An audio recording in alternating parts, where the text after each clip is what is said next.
Hey, welcome back to the Real Estate Excellence Podcast. Today's guest, the last one of 2024, is and has been an amazing real estate agent here in Northeast Florida. She is consistently on the top producers list with Engel and Volkers First Coast.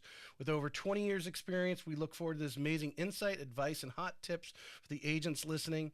Having worked for two of the top brokerages here in Northeast Florida, I believe she gives her unique perspective on leadership, culture, and ultimately why the right brokerage for you can make the difference. Let's welcome the amazing Debbie Tufts Evans to the show. Yes. Welcome, Debbie. Yes, thank you. So nice to meet you. I'm so glad to finally get you on. I know. I know we're going to have some good listeners here, and give them a little background on you, but we'll talk shop. We got some things to talk about in real estate, and Yes. I think 2025 is It'll be a great year. yeah. I think we're geared. Well, you know what's interesting? I've been talking to a lot of people. Come on, looking at people's numbers. Right. There's some people who have that have increased their business. Matter of fact, I had Daniela Otone on yesterday. Right. She's actually, this is like November was like her greatest month ever, and she's having a huge year. But some agents have actually were doing well in 21, 22, 23 have retracted their business a little bit. Have you seen some of that? I have seen some of that. I wouldn't say that's necessarily what's happened for our group. I love the consistency of our group. We really are. We haven't grown in our numbers this year, but we've grown in the strengthening and the improvement of our team. And that was one of our goals for this year, and even more so for next year. With the changes that we're seeing in our industry today, we're having to change our systems and our models and what we're doing. And so we have put a really large emphasis on doing just that, and even more so for 2025. Right out of the chute, the first time that I'm get together with our group is we're taking a day and we're focusing on our database. That seems so basic and so very simple, but that's the core, that's the foundation of our business. Yeah. And one of the greatest things I learned, and I learned it probably about 8 or 9 years ago from Gary Keller when I was with Keller Williams Realty.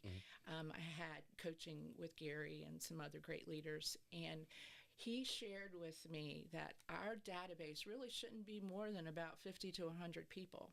And when he said that to me, I was shocked. I thought, yeah, I'm shocked. Tell us why. I couldn't imagine that. Now, at the time, we had about 3,000 people in our database. And he asked very clearly, of those 3,000 people, how many of those people are you touching on a regular basis? And it really made me think about the value of that database and how many of those people we need to be touching. And I told him about 1,000 at the time, thinking that was a conservative number. And when we took that and we really broke it down, I came to realize we weren't even close to that 1,000. So now our database has about 350 people in it. And I can tell you without a doubt that we touch consistently almost all 350 people. We know a lot about those people, but it's still too many. And we are taking that and paring it down even more. I want to be able to have a great relationship with every person that's in our database. And it's hard being in the business for 20 years. And so I mean, 350 people is still a lot. It's still a lot of people to have a unique relationship with. Yeah. But a lot of those people also are realtors because we value very much our relationships with other realtors. And that being said, we've taken our database and it's going to be even more specific in how we're touching those realtors, how we're touching all of those people that are what we consider our A customers. Yeah. I've got customers that we've done 10 to 12 transactions with over the years. Well, that's pretty amazing, right? Yeah. And a lot of them are now in Florida. after 20 years, they've come to Florida and they've retired in this area. And we consistently stay in touch with them. We're face to face with them. And so I can't emphasize more the value of a real estate advisor's database and how they're using it. It's one of the greatest tools. And so let's dig into that a little bit. I want you to pull that mic just a little bit closer. Okay. Go a little bit more. Yeah. Okay, good. Okay. All right. Because I think anyone listening just heard that, they'll be like, oh, hold on a second. I've got 3,000 people in my database. Right. I think someone told me the other day they had 7,000 people in the database. Yeah. So when these are people, and I guess I can only relate it, like a loan officer, they really, if we had 10, 12 agents that we could focus on and spend our entire amount of energy from and got as many reasonable referrals from, we would make a good living. Exactly. So the 50 to 100 that he was talking about, these are your the people who are, love you, doing multiple transactions, referring friends and family to you. Correct. And so forth. And to weed that out of those thousands of people you may have. But do you still keep the thousands, and are you just trickling on them maybe with a newsletter or anything? Because you never know when somebody wants to do something. If you just focus on, are you missing something? But the difference between what's focusing on the 50 to 100 that he was talking about, what do you do with the rest of them? I can't believe he's saying ignore them. No, yeah, not necessarily. No, not ignoring them, but in our database of 350 people, that's really all the names we have. We take that and we have a lot of information about those 350 people, and we're touching them consistently and on a regular basis. Right. I mean, every month we're because you're tracking what has come back from Correct. those Correct. people. So that's right. And we're really counting on those people to talk about us and think of us first and foremost anytime there's anything real estate related. Right. And I don't think of every person when I'm speaking with them about helping them to buy and sell a house directly, but I am thinking about them understanding the value of a real estate advisor and coming to us with questions about taxes and portability and insurance and all the things that we talk about in our industry, right? And helping them in those details are what's going to help them to think of us first and foremost and share our name all the time. Yeah. And so they're very important in our business. And our business is about 75% referral based. I don't pay for any Zillow ads I'm not paying for any referrals. All of our referrals are coming from those people that we're consistently touching in our database. And I'm fortunate that I've been in the business for 20 years, right? So I have a very solid group of people that are in touch with us, and we're in touch with them on a regular basis. Right. Since we're on this subject, and this is a great subject, so let's just go down this rabbit hole, so to speak. Okay. This will be fun. Because I think again, an agent listening right now, of course, again, you've been in it 20 years, so to have 350 people, a new agent or an agent's only been in it a couple of years, you want to find where are your referrals coming from, right? So you can keep it. But what are you doing to stay in touch with them? What are some of the things that you are doing as the Debbie Tufts group to stay top of mind and really almost make those 350 people feel like VIPs? Right. Yeah. Right. So it takes time. When agents ask us about this, it is something that I've been doing for at least 10 years.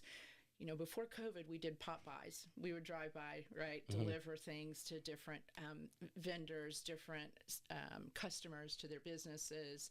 And when COVID hit, it was no longer an option. We weren't able to go into a lot of businesses and get face-to-face with people. So during COVID, we decided we were going to do a monthly mailer to our customers.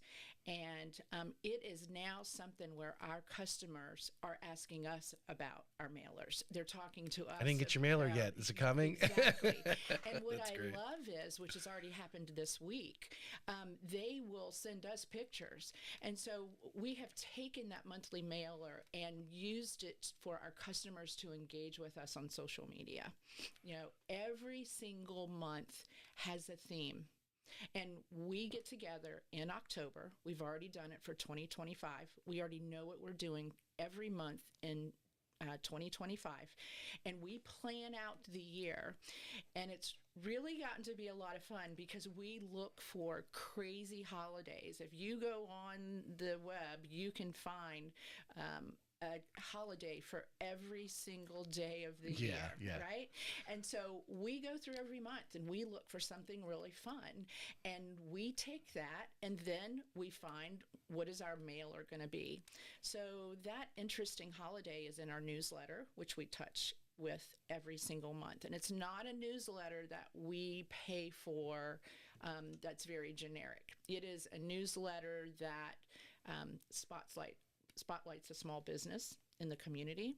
It's a newsletter that may highlight one of our customers and something that's going on in their life. It will offer some kind of information about your home as far as a home tip. So like one of our, I'm just going to throw this example out there. We had Talk Like a Pirate Day. We mailed out to our customers an eye patch. It's just a simple little eye patch, a pirate eye patch. We mailed it to them. Really awesome. Again, going back to these 350. Yes. So you're sending 350 roughly. We're sending these out, correct. And so, and I should probably preface, so the 350, that database is all of our vendors and contacts. So for actually customers that we're sending that to, that's going to be more, less than 300. Okay. And we sent a really awesome postcard, and it's Talk Like a Pirate Day. And we put on there something to do real estate related. Take this eye patch and send us a picture. And we offer a gift card for the greatest picture and ask them to put it on social media. That's so cool. And so some of our pictures we got back this year were pictures of their dogs with the eye patch. You know, we're getting this awesome engagement now. And now people are expecting it. So it is one of those things that's really fun for us. It's not like we're calling and asking for business. It's a fun little touch that we're doing, and every month is different.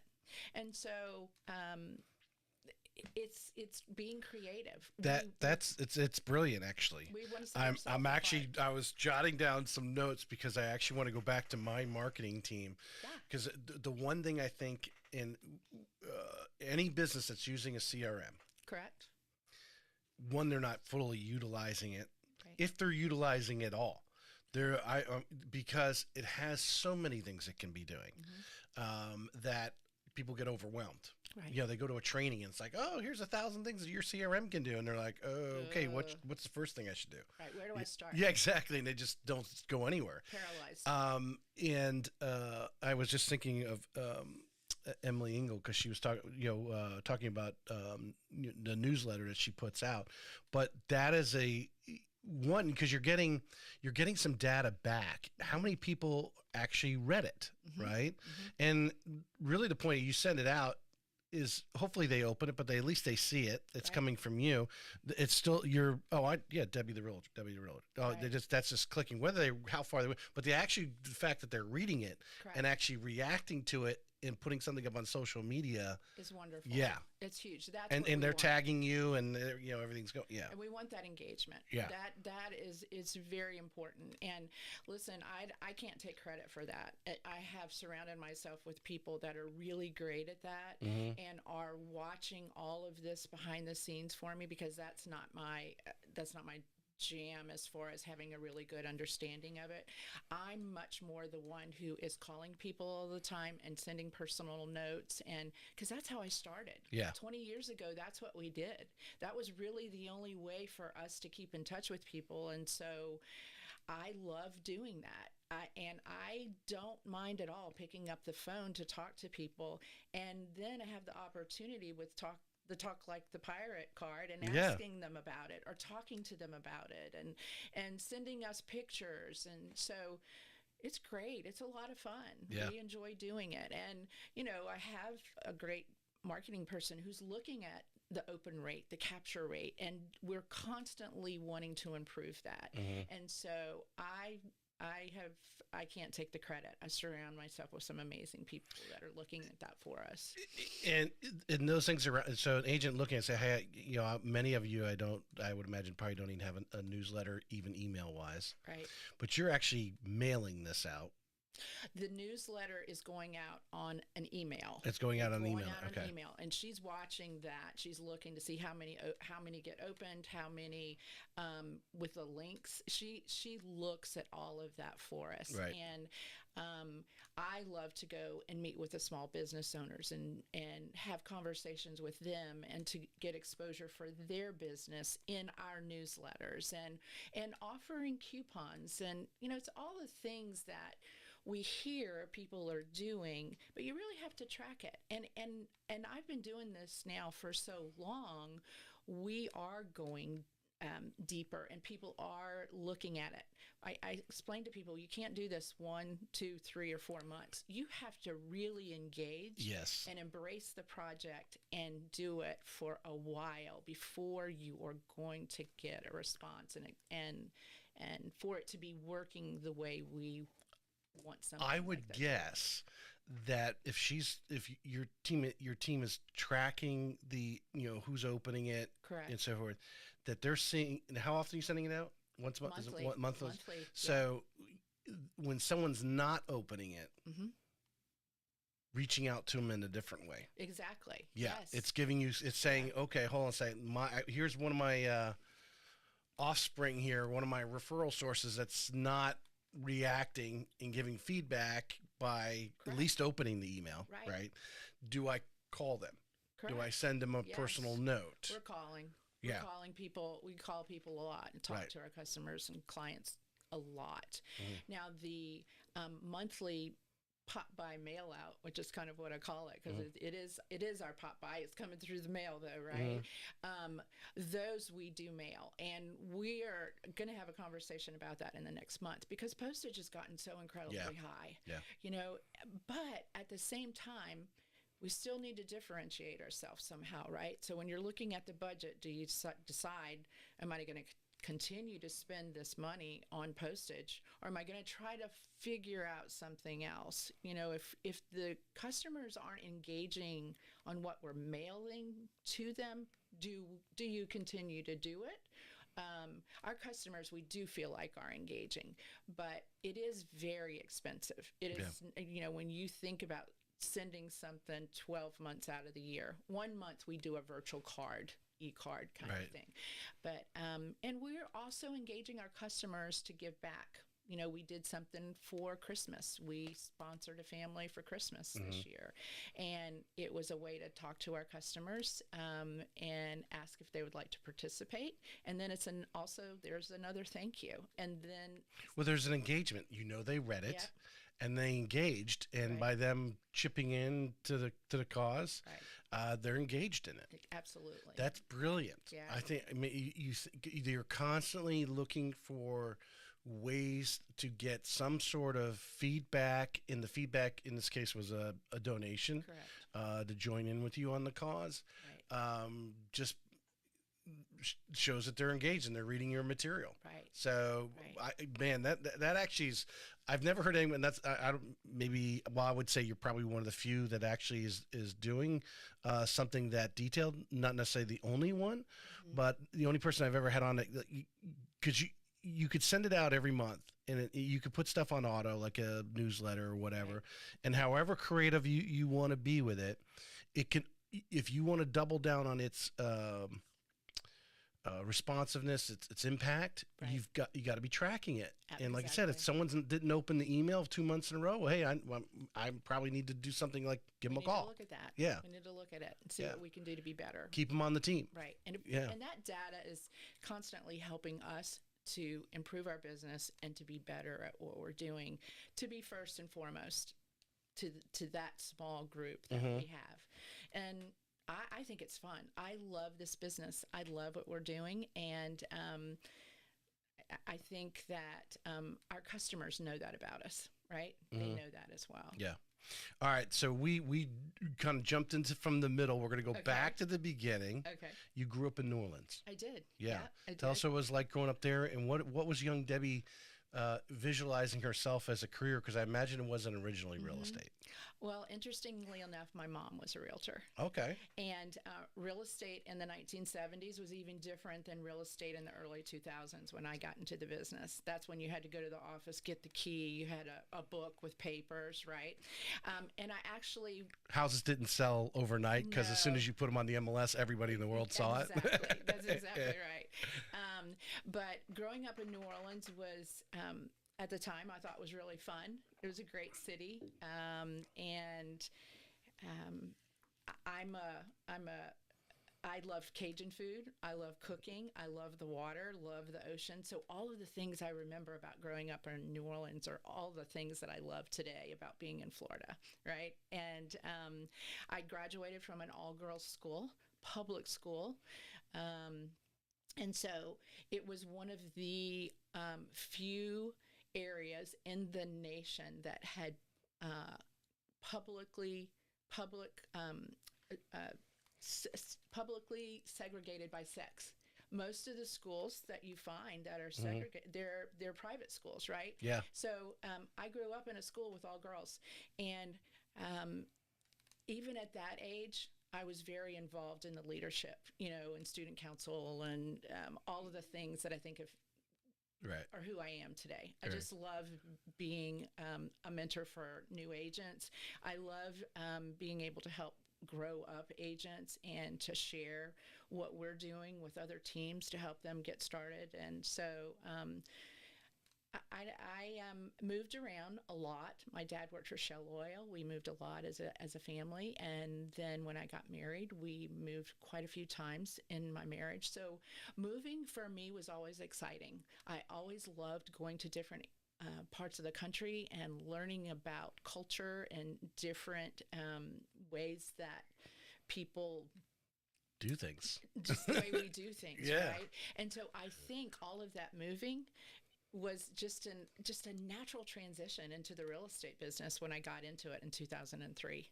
It was one of those things that was very natural to me, and like I said, still love it to this day. So you personally were involved, obviously, from a buyer seller side, doing about. You end up in Atlanta. Mm-hmm. What attracts you to actually getting involved in real estate there? Well, my reason's probably different than a lot of other people, but at the time, we were in an area where I saw a decline in the public schools. I had 3 daughters. And as a mom and, a part of a family, you want the very best for your kids. Mm-hmm. And when I looked at the tuition for public schools, we knew that if we were going to... Private schools. For private schools, thank you. Mm-hmm. When we looked at that tuition, we knew it was going to have to be something that I was going to have to go back to work. And they were at an age to where it was our youngest daughter at the time was in 8th grade. So I went back to work, and in hindsight, it is one of the greatest things that I did. Mm-hmm. And my husband at the time was really pushing me to go to work, and I fought it a little bit because I loved being a mom. Mm-hmm. I loved being a wife, and I thought I was good at it. So I loved that role. But by him, trying to get me to do that, I got into the business, and we worked together in the business. And I started as an assistant for a top producer. So I had a couple of years of being an assistant, which introduced me to the business that I say actually propelled me into being a realtor when that top producer moved away. Taking that opportunity to be the assistant, because someone else who I had on a couple months ago, we were talking, because obviously the level of entry is really low for real estate. Pass a test, right, and you're a real estate agent. Right. And I've often thought, I've mentioned on the show numerous times, I really think there should be a board Mm-hmm. of, top brokers, top real estate agents like yourself, where someone who's a new agent coming in can come in and ask all the questions they want without trying to be recruited. What they're just being advised. Right. And I think the local board, whether it's NEFAR, St. Augustine, whatever, should provide this setting. You want to become a real estate agent night? Come on down.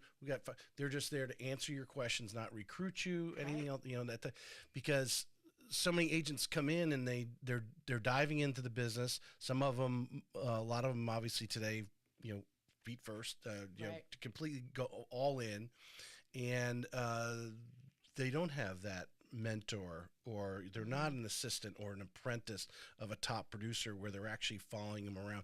Where obviously some of the very successful people I've had, they're like, oh yeah, I was fortunate enough to tag along with a top producer for a few weeks and see how they do business, and then that led me to start my business, and at least in the right step. Right. Right. When you look at that, how you started versus and the pressures obviously you had as a mom. You're trying to put your girls through private school, Right. so there isn't, you do want to make a certain income, Right. but to enter as an assistant, and how that changed your career versus, I'm sure you've seen many of agents over the last 20 years come in and not have that kind of opportunity. Guidance, right. Yeah, I have seen it. And, you know, like I said, one of my favorite things is being able to help agents and to help them to grow and to see their potential. And it was a great experience for me to have that opportunity. And interestingly enough, our core business when I was an assistant was in the neighborhood that we lived in, and we didn't do any business outside of that neighborhood. And it taught me a lot about the business on a very micro level, on a small level. And then when I moved to Jacksonville and I moved to the beach, and there aren't all these little communities, that was an introduction to me to an even different way of doing business, right? I wasn't focused on this one little community. There's now this big beach. And so I think when I got into the business, I thought it was going to be a lot easier than it was, right? And I think that's what a lot of agents believe. They think that they look at these TV shows and they see from a mile-high view of our business, and it's so completely different. And especially in a market like we're experiencing today, you have to be very engaged, I believe, to be a really professional real estate advisor. You need to go deep. You need to stay educated. You need to be up to date on what's happening in the market. You know, we're always looking at the market at a national level, but really focusing here on our Florida market and the Jacksonville market. And agents need to be trained to really know how to do that. And I'm looking for ways constantly to stay educated on how we can advise our customers. If I can read, when you say focused on the local market, that's also that newsletter we were talking about. Correct. And how you're making that work. It's not just, hey, I know the numbers. I know how long the home is staying on the market right now. Yes, that's obviously important. Right. But it's a all encompassing approach that you're very focused on what you're doing consistently, from a marketing standpoint. Obviously evolving with the current, like you said, the current market it is. What are the other agents doing? Finding out what is working, what's not working, and obviously evolve yourself. That, when you say focus, that it's all encompassing, not just some numbers that we can get from the few sources that are there every day. You just click a button and they're there for us. Right. Yeah. No, I actually pay for that data. Yeah. And I don't mind paying for that because we coach. I'm sure you've probably heard of the Market Distillery with Dr. Alex Stewart. So the information that I get from the Market Distillery that he compiles is one of the very best tools in our business. We use it in our newsletter. I'm sending screenshots of the informations and the graphics that he's sending out. I'm sending that by text to my customer. It's in every one of our listing presentations, and it's in our buyer presentations. And so We go to the face-to-face coaching with him, and we do the live coaching that he does monthly. Right. And so we're constantly being educated, right? And I think a really great real estate advisor should be doing that. We don't always know the I call it answers. verbal ammunition, because when you sit down in front of your customer, you need to spill some of this stuff out to at least make it look like you know what you're talking about. And if I don't know, I've learned to be able to say, I don't know the answer to that, but I think I know the right person. Yeah. Or I will figure that out and get back with you. I don't mind saying that at all, because we can't keep up with everything that's going on in this market today, right? Yeah. And so his business and the Market Distillery and what they do is a very important piece of our business. Well, I'm going to throw it out there, since you're a big fan of Alex, that I invited him on a few months ago. He told me he had some other podcasts that which I think he's probably going on that other person we were talking about before the show, his podcast. He hasn't given me the signal that he's ready to come back on. So, or not come back on, to come on. So if you run across him at your next one-on face-to-face meeting that he does each month or quarter that he gets, I know he does a lot over at Landmark and so forth. Right.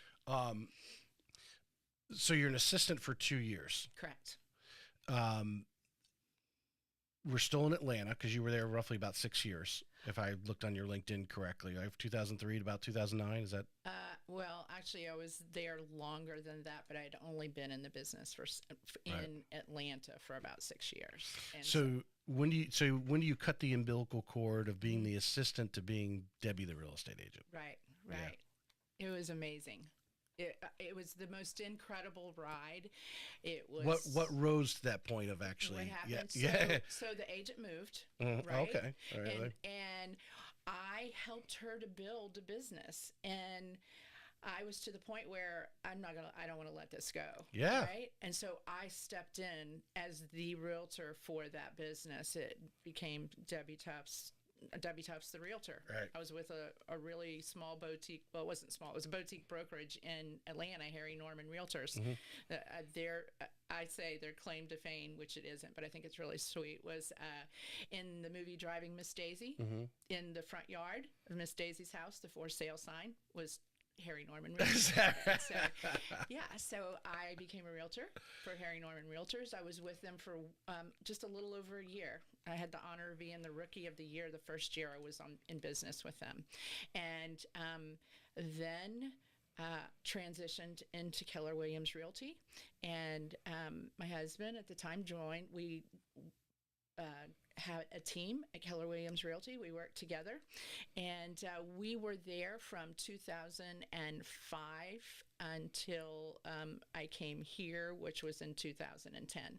And in that 5 years, we were able to grow a business from $5 million at Harry Norman when I was Rookie of the Year. And the last year we were there, we were at $52 million. And that was in 2010. Those were really great, strong numbers. 10 times growth, we were very proud of that. Yeah. And those are 2005, 2010 numbers. Right. That's exactly right. Yeah. At that time, that was those were in the suburbs of Atlanta. Yeah. Average price point at that time was probably about $825,000. Yeah. Which, that's a low volume. Well, that's still at least if you're still looking at 60 transactions at a minimum. Actually, I said low volume. I'm sorry, it was high volume, but low number of transactions. Right. When you're looking at those kind of numbers, right. It was a completely different market than I'm dealing with here today. But at that time, I would say you could have a monkey answer in your phone. When the business was what it was in 2008 and 2009. Like 2020 and 2021? Exactly. Yeah. And so being in the business for 20 years, I've seen those highs and lows, right? I've seen when the business is incredible. And at that time, at Keller Williams, our business was incredible. And when I joke, we could have had a monkey answer on our phone. We could have had we didn't really even have anybody answering on our phone at the time. We just called back when we could, and homes were selling like crazy. Right. And so it was a very different market. And even though that's great, it's not going to stay like that. We know it's always going to come back down. And when it came down hard. Yeah. And so those times when we've been in that trough is when we have learned the most about our business and what we need to do to be better. And that's where those systems and models come into play. You made me think of something. You're talking about the market changes and the statistics or things that people are saying, at least nationally right now. We've had the lowest number of transactions nationally since the 90s. Right. And yet, you and I were in the business in 2007, 8, and 9. Correct. Yeah. Yet the transactions still didn't reach the low that we did in this past year, which I would think really still locally here, for the most part, most people would say this was a pretty good year. Oh, absolutely. Yeah. Yeah. What do you think is reading all the data that you have and so forth, the attitude, because the interest rate in for a 30-year fixed in October of 2008 was 6.25%. And when I started the business in 2005, to that point, the rates bounced. If you saw 5.875, it was like, holy cow. Yeah. But it was always in the sixes, got up to high sevens for a brief period of time during 2005 to October of 2008. And then obviously they started to drop, I remember we bought our home. We actually locked in the rate at 5 3/8, and we thought that was great to say. But even the 30 days while we're in, that was at Thanksgiving of 2008. We closed out between Christmas and New Year's, and the rates are still going down, and so forth. And what do you think the difference is now between them? Because the demand on housing is so high right now, and unfortunately, we're like in a little bubble right here. How great Northeast Florida is to move in from jobs and so forth. So we're kind of in this protective bubble, but yet the transactions were at the lowest that they've been in 30 years. Right. Right. Yeah. I love talking to people about those historically low rates that you're talking about, in the sense that I don't think we'll ever see that again in our lifetime. And helping to educate them. And Alex did a really great historical graph of interest rates. And if you look at them back to the 70s and you watch what the interest rates did, we just experienced historically low rates. And I like to... Well, I would say that they were actually artificial rates, because our government was buying the mortgage-backed securities, put a lot of money in the marketplace. Right. We know that, but the consumer doesn't. Right. Right? The consumer doesn't. And so I feel like I have to talk to them at what most of them see in the media. And so with that being said, I think the rates today, people need to be paying attention, right? They are probably not going to go back to what they were. And I think that today is a great time to be purchasing a home. And if I can instill into my customers what knowledge we have about historical rates, about the inventory that there is out there today, which is high, right?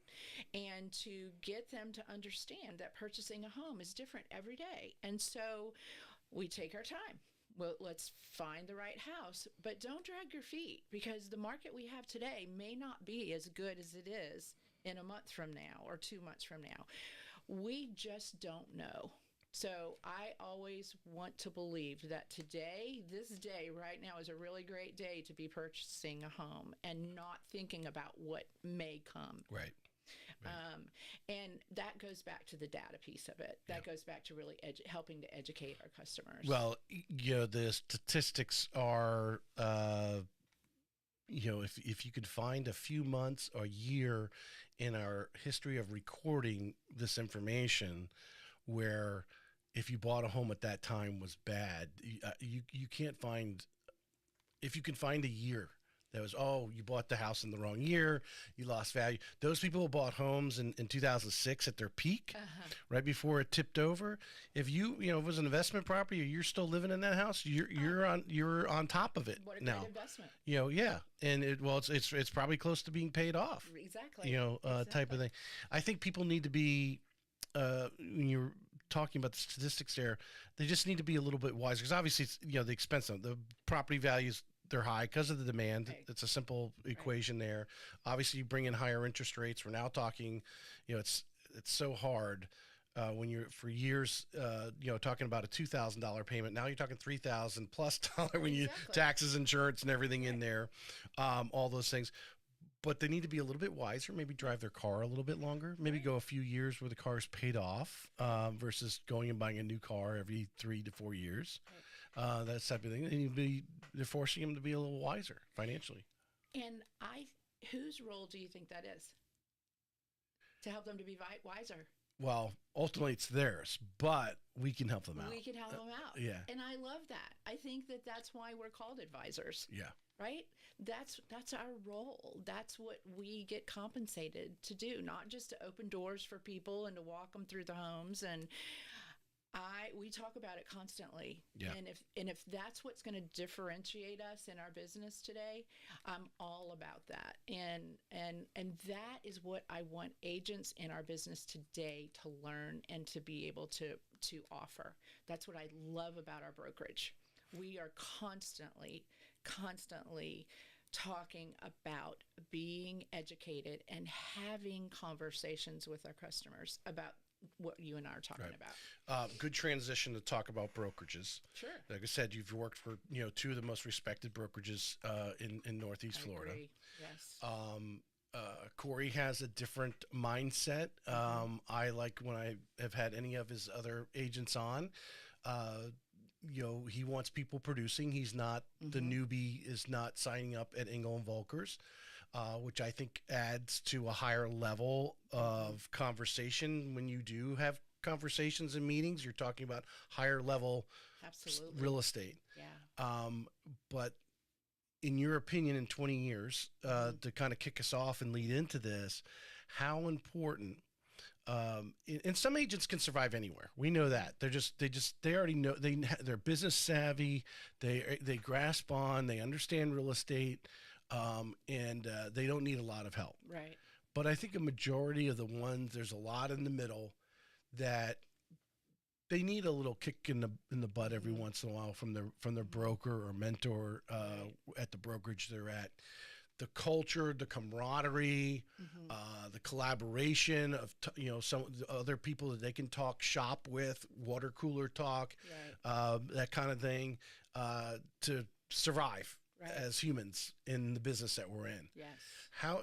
Tell us a little about what you think of the importance is in being very wise, especially for a new agent or an agent right now who maybe with somebody, maybe they're 2 or 3 years in the business, but they just feel like they're trudging along and they're not really, they're doing a half a dozen deals and they don't understand why they're not improving. Right. Where there's new people coming in going right on by them. But the importance of getting with the right brokerage, with the right people in it, not necessarily the broker being the leader. There's other leaders, other top agents like yourself, they consider leaders, in the culture and finding that brokerage that matches them, it really changes their business trajectory. Absolutely. When I transitioned from Keller Williams Realty, which I think is a great brokerage, by the way, to Engel and Volkers, I wasn't really Corey, let me back up. Let me just say, Corey had been reaching out to me for a while, and I really wasn't interested in leaving. I wasn't giving him a whole lot of time about switching, but he was great. He was really, he tried. And then Corey called me during COVID. And it wasn't anything about switching brokerages or talking to me about Engel and Volkers. It was about, how are you doing and how are you dealing with COVID? And is there anything that we can do to help you?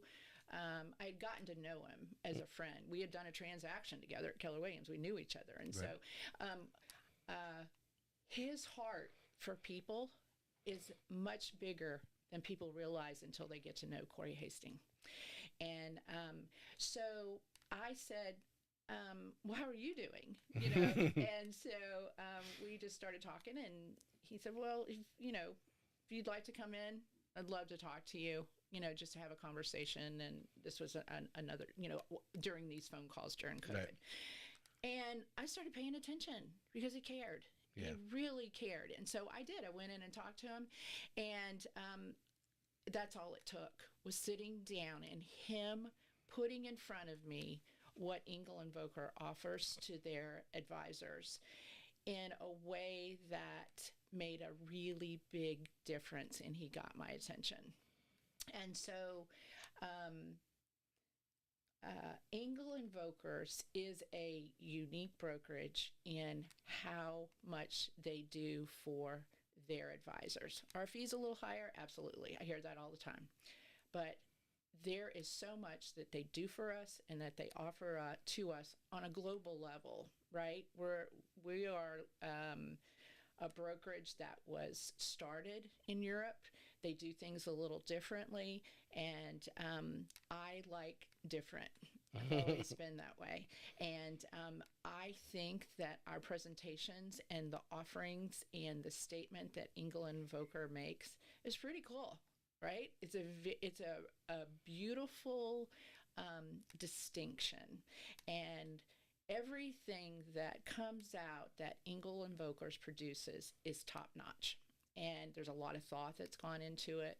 And for the 4 years that I've been there, it's not like things have changed, and they're consistent. And Corey, though, as a broker, has instilled a culture in our offices in a very short time that's very special.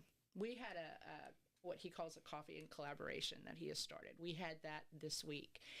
And when we left, there wasn't a dry eye in that room. In the way that this group of agents talked and was vulnerable and put out some things that are going on in their life for each of us to know how we can be helping them, how we can be praying for them, how we can be lifting them up, what we can do.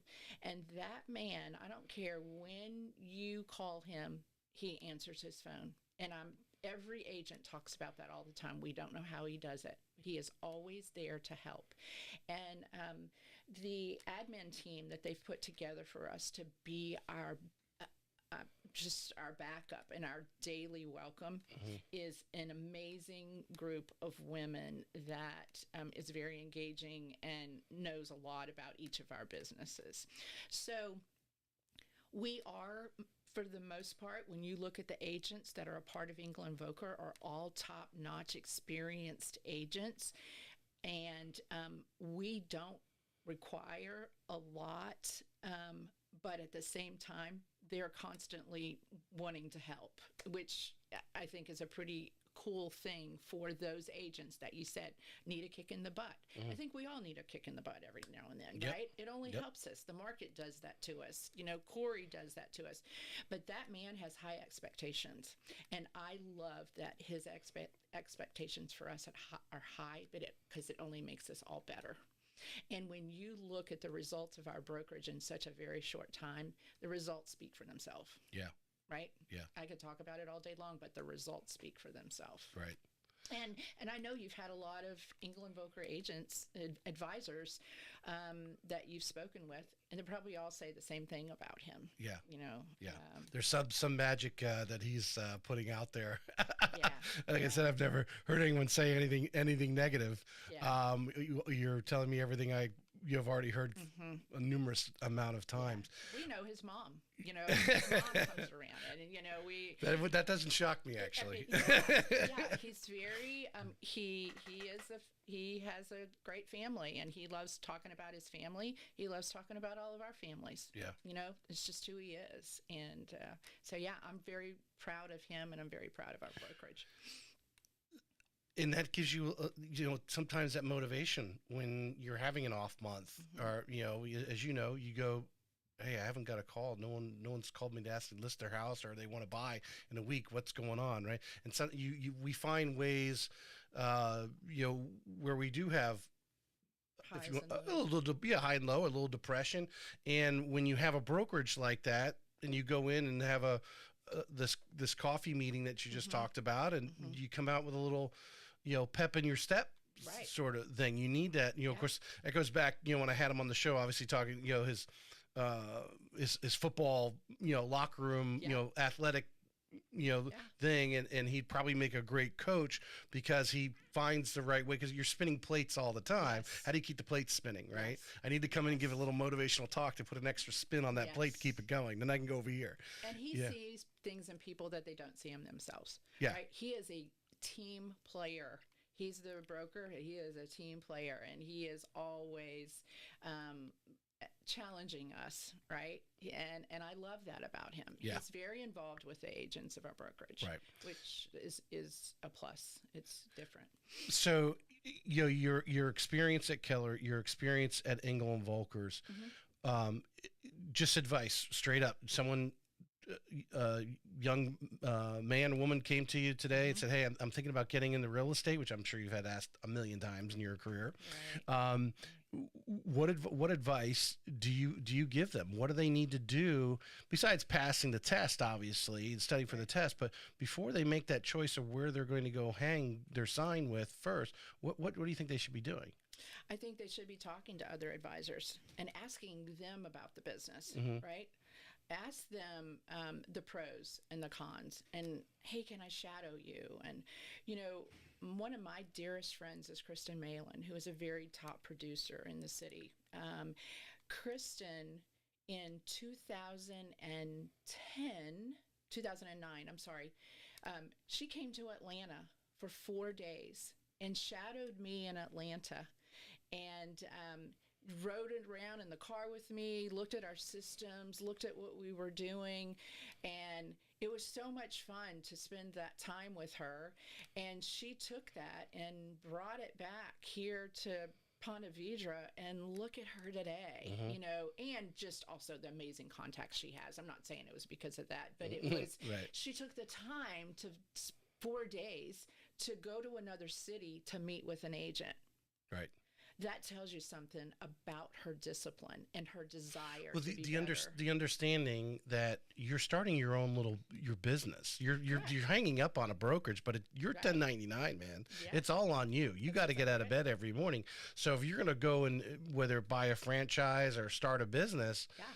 to be able to reach out and actually have someone who's willing to let you ride along with them, just to see, is this something maybe you don't even like it? Yeah.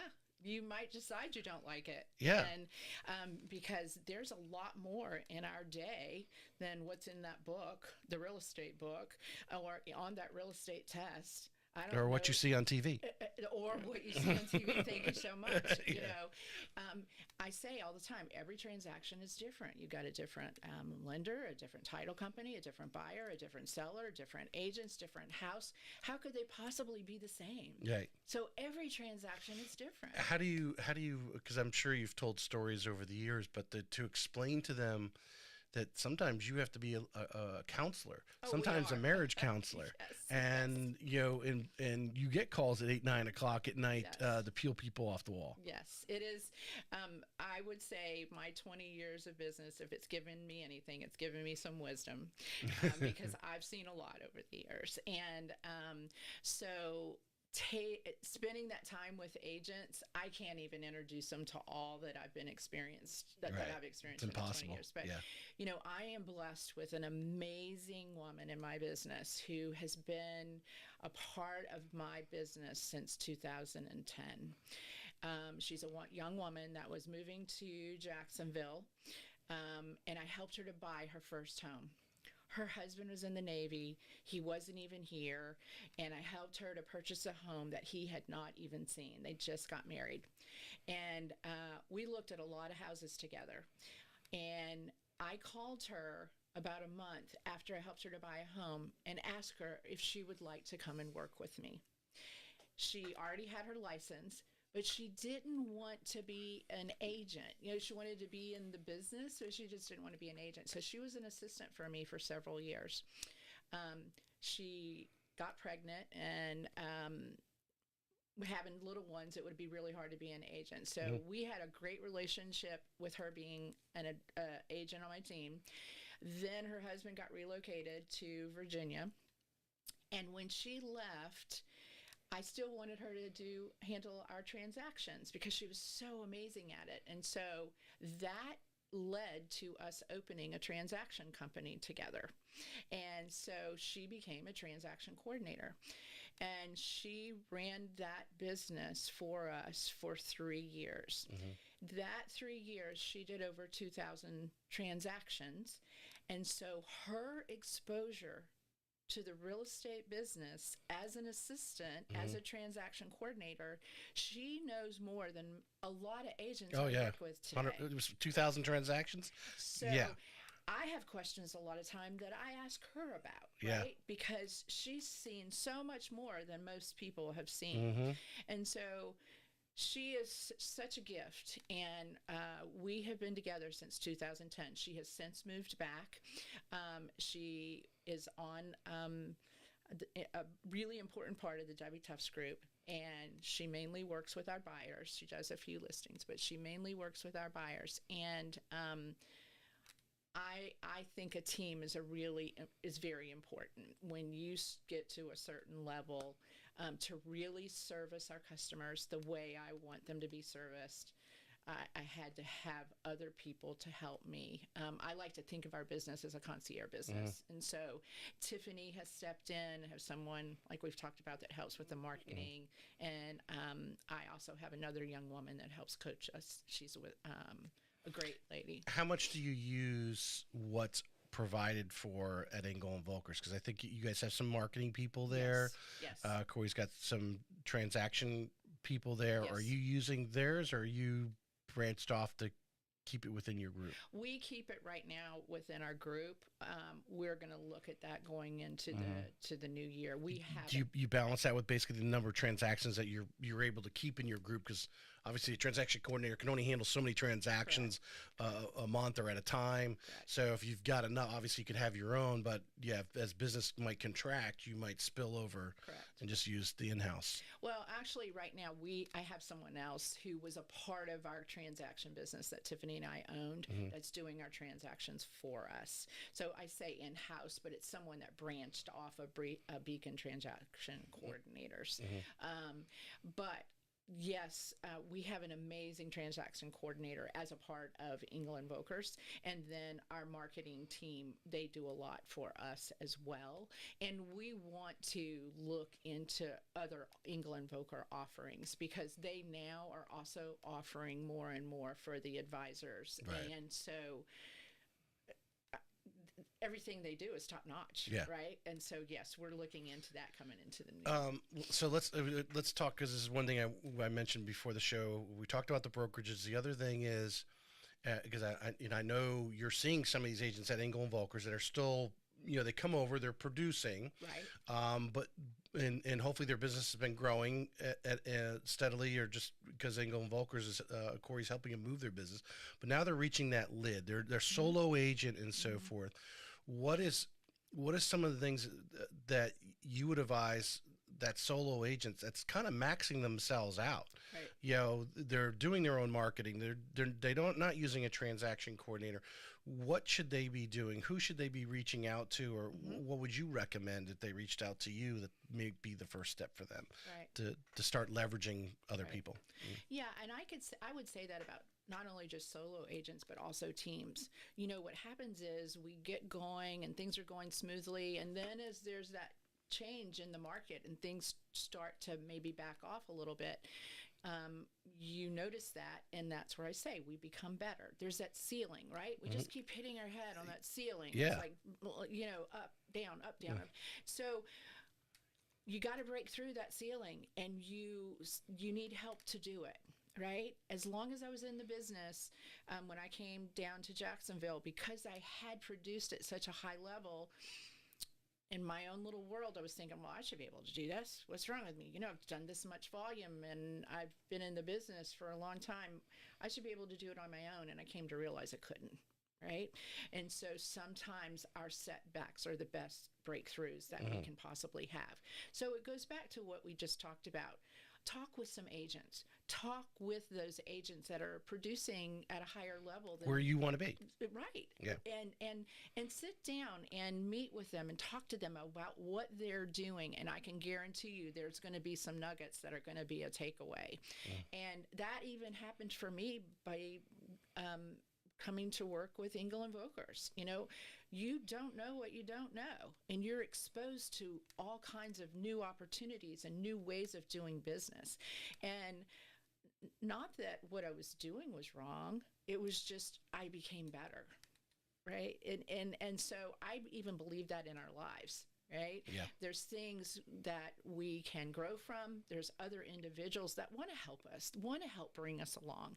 And so find agents that you can talk to. And if you don't know what brokerage that is, maybe talk to different agents or advisors in different brokerages. Right. I love doing that. I'm happy to talk to anyone about that. And even if it's not for them to come to a brokerage that I may know something about, but for them to figure out where they want to go, figure out, rule out what you don't want, and then take what it is that you feel like might help improve you in your business and talk to someone about it. And there's a lot of agents out there that want to do that for other agents. We want agents in our industry that are wanting to grow and wanting to be better. Right. Well, we want to surround ourselves. Well, I always mention this always on the show. So there's always someone who says, well, you don't want to tell them your secrets. Well, the reality is they're not you, and they're never going to do it exactly the way that you're going to tell them something, and they're going to make it their own. Right. And where they go with it is based on them. And if it wouldn't be for other agents that have helped me to grow my business, I wouldn't be where I am today. Yeah. I don't really think of them as secrets, and I'm always humbled, and I think it's a compliment when people call us and want to see what we're doing because it impressed someone, right? They thought enough of us to call us to say, gosh, can you help me?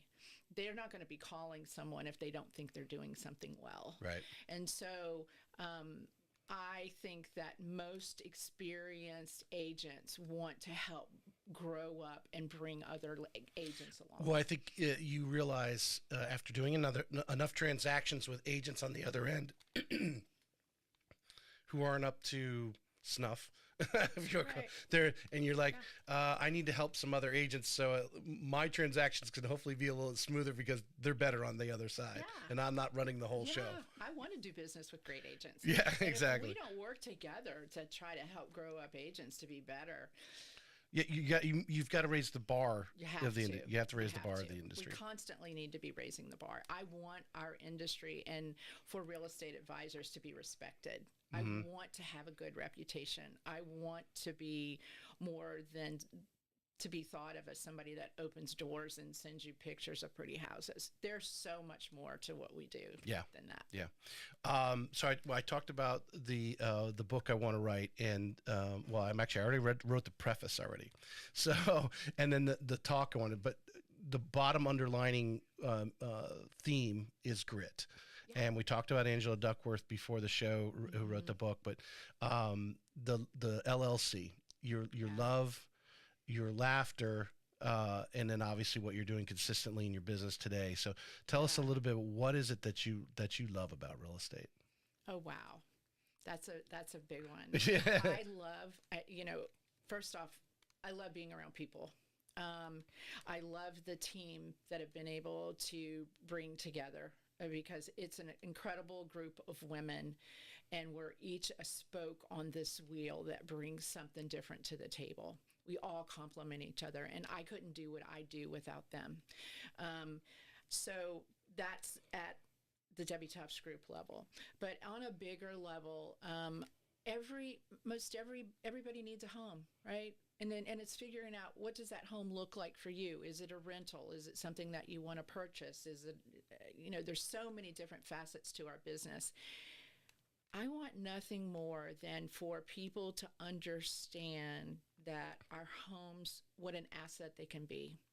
and how important it is to understand all that goes into owning a home. Understanding about taxes and portability and what you can do to save yourself money, but still help your city. Well, insurance now is big. And insurance, and understanding the insurance and what that looks like, and how maintaining your home impacts your insurance, and all the things that we can be doing to make that asset better and more valuable. And so I think real estate is fun. I just think it's fun, and it's one of those things that if we all go into this as a community, a collaborative, and helping others to understand how professional real estate advisors can help our community in that process, that's what we're here for. That's what we do. Mm-hmm. I don't think of just, like I said earlier, open the door, showing pretty pictures. I enjoy the whole other piece of our industry, helping people to learn about one of their greatest assets that they could have today. All right. So the true grit statement in here is where I relate to laughter, which I think you kind of actually, you told a little bit of story there where you went from Atlanta to here and kind of had a little checkup from the neck up, right? Yeah, you weren't the star anymore, right? No. And I imagine today, do you when you are throwing a little bit of curveball in the business, whatever it may be, a customer or an agent leaves you or whatever, but I think like I said, we're mature. We've been doing our business long enough that we laugh at that other curveball. Tell us something that has brought that laughter to reflect back on the obstacles you've overcome to get to where you're at. And so, something maybe that happened recently to you that is a sort of a setback, but you're like, no big deal. I got this. Yeah. So first off, we laugh every day. There's something every day in our business that we just have to laugh about it. You just have to. You can't take all of this so seriously and allow it to consume your day if something's not going your way. Because let me just tell you, there's always something. It seems like we're always getting some kind of little curveball that gets thrown at us, and so we have to laugh about it. Mm-hmm. But like I said, being in the business for 20 years, I've seen a lot. I've seen a whole lot, and there's been many moments that we haven't laughed. There's been tears. Yeah. There's been a lot of grit, and but I do believe, because of some of my own personal experiences that I've had and things that have been that I've had to overcome, I think what we do in our business is it's something I know any day we have a curveball, I know we can overcome it. Mm-hmm. Now, it may not happen the way I would like for it to happen, but we will overcome it and we will get people through it.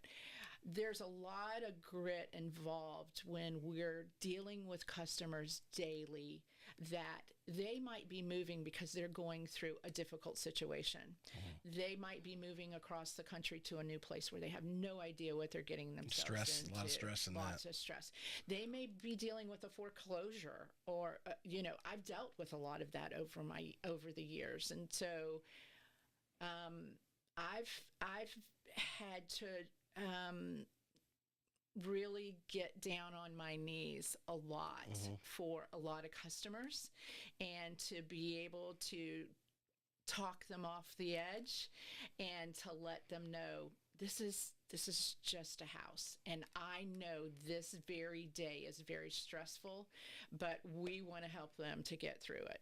And so because of my faith, because of who I am as a person, I've always said, for as long as I've been in the business, this is my ministry.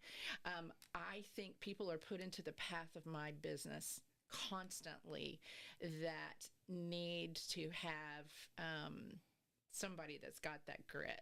Yeah. Right? Yeah. And it's the wisdom that's come with the years in the business. Mm-hmm. But I can't think of any one thing.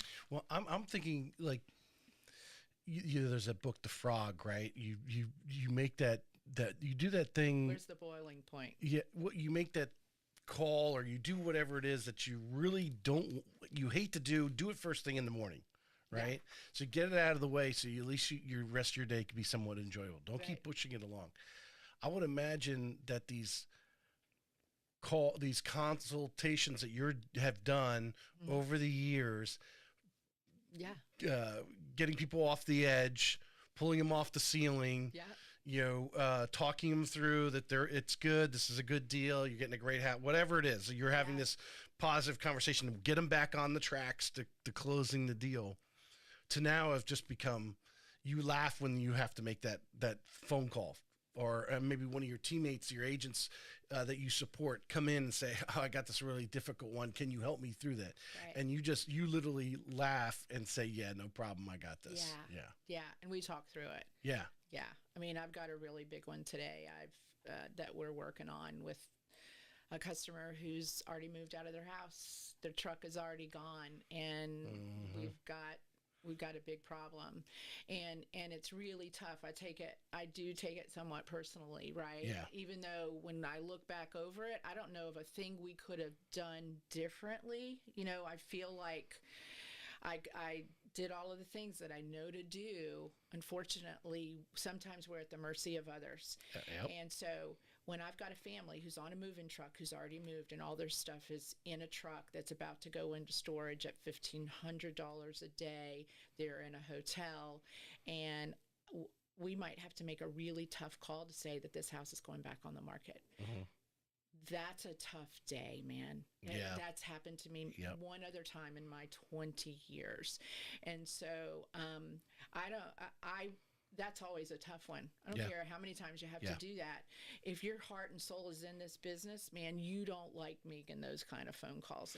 Well, and that's what makes the great agents. Because, I mean, there's people listening on here right now, maybe have not been in that situation yet. Right. It will come. Right. It happens, because I think the key word is in our business, there's so many other people involved. Yes. Whether it's the loan officer, and you can go all the way up the entire operations staff and the lending side to the other person moving out of that house, which I don't know, sounds like you have one person moving out, one person moving in, and there's this whole chain of events going on, because that family's moving somewhere, and there's three whatever going on that day, and everybody's got to simultaneously close basically.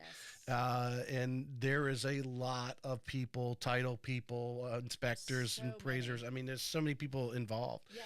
And we can only control what we can control. But you wouldn't be good if you just went to bed and just said, oh, that's his fault, not mine. No, and we don't do that.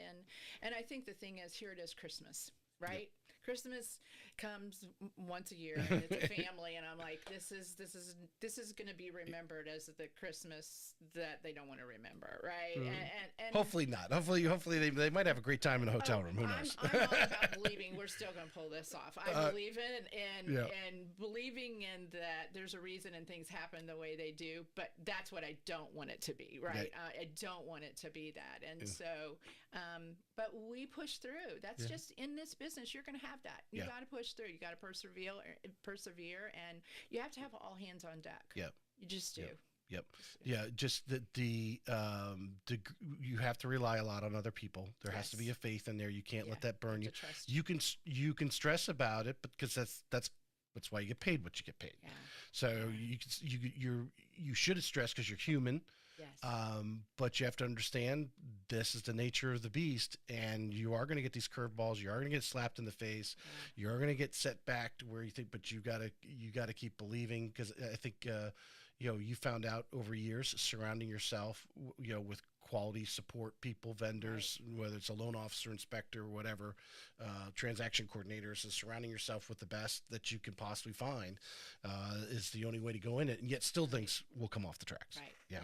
No matter how many systems and that we have in place, sometimes something is just going to get derailed in it. And as long as we know we've done everything that we should have done, we'll continue to do that, but sometimes things just get... My stress is always, did I miss something? That's Was it my calculation that got the income wrong, and all of a sudden, no, okay, great, it wasn't my.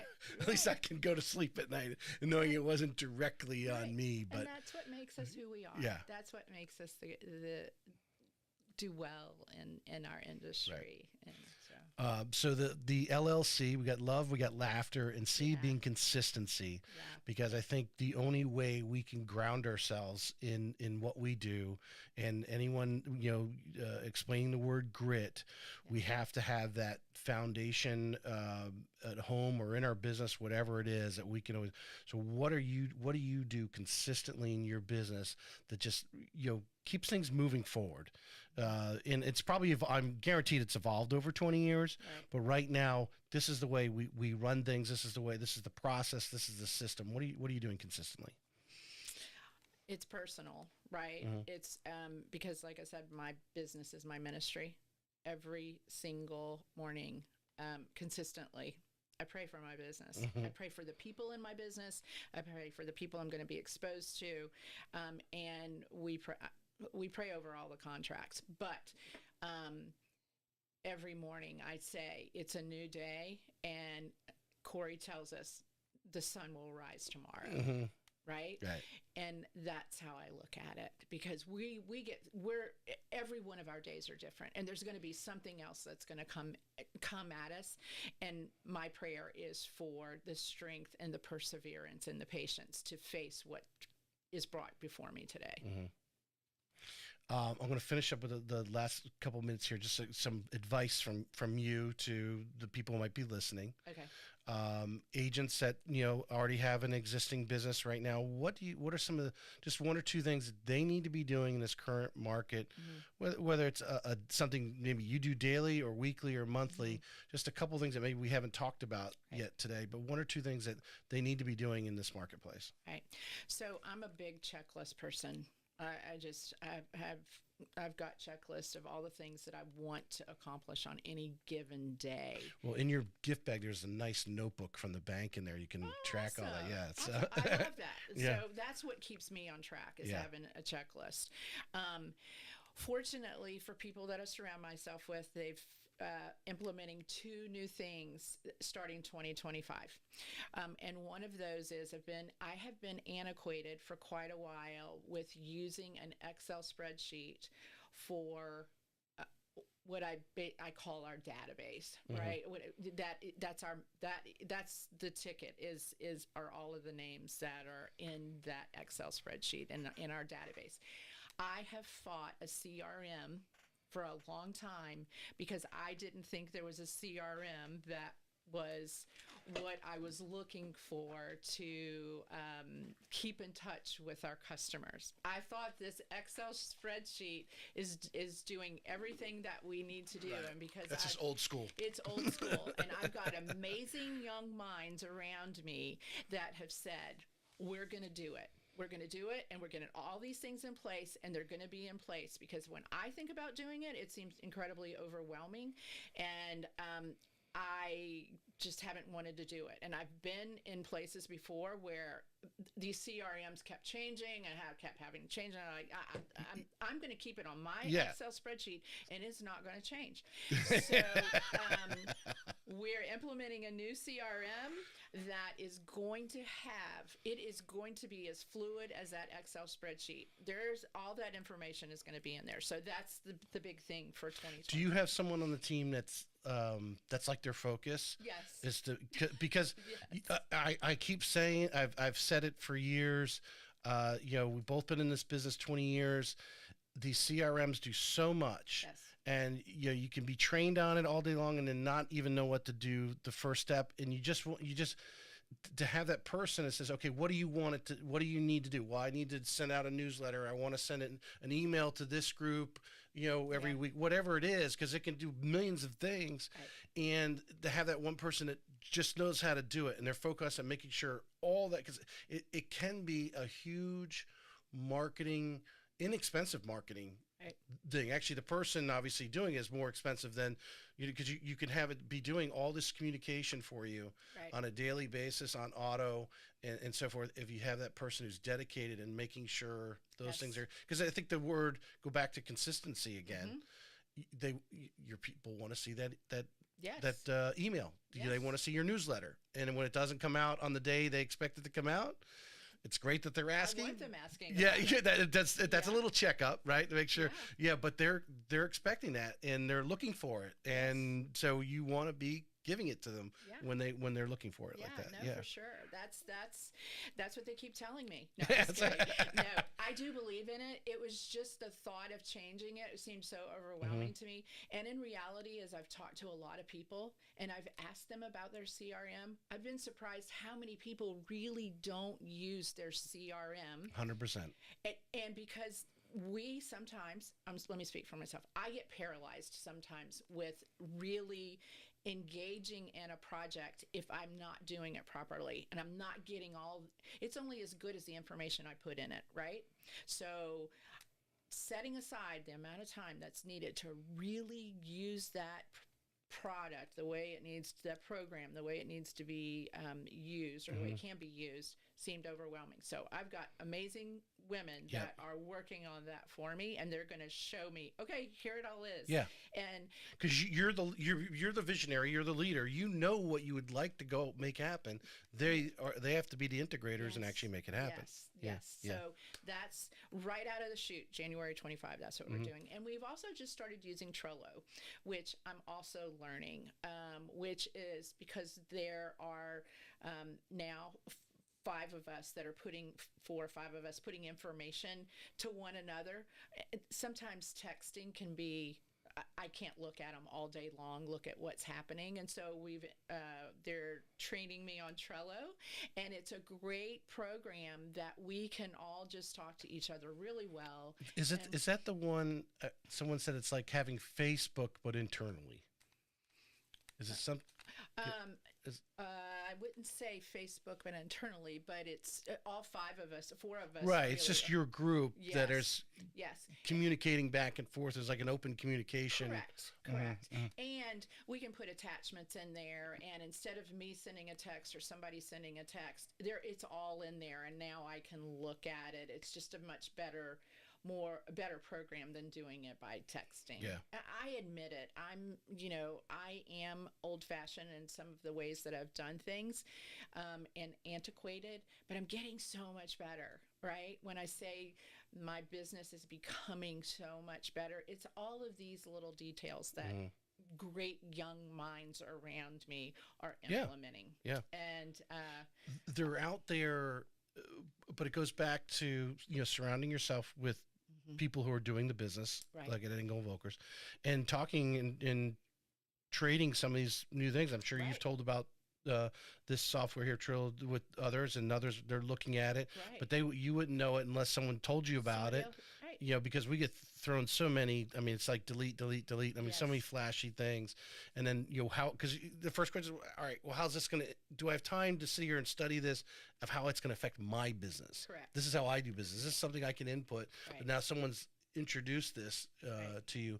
And, it goes back to leveraging. When you reach that, we go back to that lid and reaching out and finding these things by asking others. And I will say, if you are not using your CRM right now, DM me, text me, email me. I know of a couple ladies in town right now, and I know they're not the only ones, but they've been on my show, that will take over a lot of that stuff for you. So if you are not leveraging that CRM that you're paying for, when you pay your brokerage fees or whatever you're paying for, they will go in and do it. And like a lot of things, like the transaction coordinator, pay for play transaction coordinators, like that's a no-brainer. Oh my gosh, for sure. Yeah, that's a no-brainer. To take advantage of these until you get up to a level to maybe you are putting someone on your team because you do have so many transactions. You just want this one person to be just yours. Right. Yeah. Right. Exactly. And it has helped our business so much by doing that. And for the longest, and I know there's a lot of agents that have this problem, they just have a hard time letting go. Yes. I had that problem for a while. And then as the team grew, when I was in Atlanta, I came to realize what a gift it is, because they knew they could do things much better than I could, even though I thought I could do it better. Right. I'm just being honest. Yeah. Right. It was hard for me to let go. And if you let go to people that are better than you are at certain in certain areas in the business, what Yeah. a difference it's going to make. Yes. It's going to help people get through that ceiling. It's going to help them to break through. And once you start breaking through, man, you just want to keep breaking through more and more. And so, yeah, absolutely. That's awesome. Yeah. I'm going to finish up with that. Is there anything you'd like to add? No, thanks. And I'm sincere about that too. You know, if there's people that want to have a conversation about maybe what they can do to have that breakthrough in their business or what they're doing that might help them in their business. I love it. I love it. Which office do you generally frequent? I'm usually at the Jack's Beach office. Okay. But I go to the other offices as well every other week. You know, we have our meetings. I'm either in San Marco or St. John's. I love going down to the Ponte Vedra office. I don't get to the Amelia Island office as much, but I wish I could.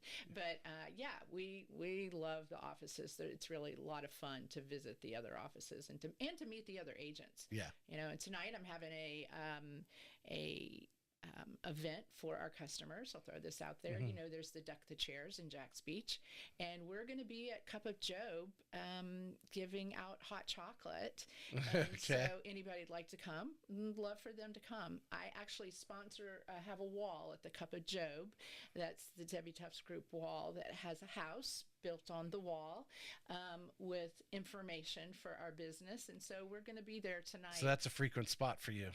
It is a frequent spot for me. Yeah, it is a frequent spot. And I love that people frequent that spot and pick up our information. And it's, so if you're have that time and want to come from St. John's, we'd love for you to come over or from anywhere. Anybody's invited and have a cup of hot chocolate. Well, just remember today is the 19th. So if you are listening to this show when when the audio goes out, it'll be next Friday actually. Okay. So, but those are watching live and pick that up. It is the 19th of December. Well, we might have some but come by the Cup of Joe anytime and see Debbie's stuff. But that just shows you obviously you've made a relationship with that business. Yes. And it grounds you. And these business owners, part of their business is knowing other people. Right. They have a whole different circle of vendors that they are working with on a daily basis. Right. So I'm sure people come in there. Real estate's a common topic, and hey, you got to call Debbie. Yeah, that's what it's all about. Right. All right. Absolutely. Appreciate you coming.